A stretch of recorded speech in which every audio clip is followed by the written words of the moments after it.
Hello, আসসালামু আলাইকুম। আপনারা দুবাই দেখছেন, পৃথিবীর সবচেয়ে বড় বিল্ডিং দুবাই। আগে ছিল মালয়েশিয়া, মালয়েশিয়ার পরে দুবাই, দুবাইয়ের পরে সৌদি আরবের জেদ্দা। এই জেদ্দা টাওয়ার নামে সৌদি আরব পৃথিবীর সবচাইতে বড় বিল্ডিং হবে জেদ্দায়। এই সেই আমরা এখন সেই জেদ্দা ইসের সামনে আছি, সেই জেদ্দা টাওয়ারের সামনে আছি। পৃথিবীর সবচেয়ে বৃহৎ এটা হচ্ছে, এই যে দেখাও হাত দিয়ে, আহ, এই যে এই যে মানে এখনো কাজ কমপ্লিট চলতেছে। ইনশাল্লাহ হয়তো আরো 2-4 বছর লাগবে, সম্ভবত এটা 210 তলার মতো সম্ভবত হবে আর কি, আমাদের শিওর জানা নাই। এখানে এই যে সবকিছু লেখা আছে, ওই যে ওইটা দেখাও, সেম ওইটার মতো হবে।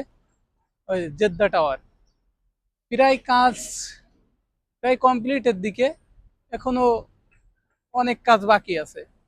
থাক, এরপরে আপনাদেরকে আপনার সমুদ্র সৈকতে নিয়ে যাব। এই জায়গা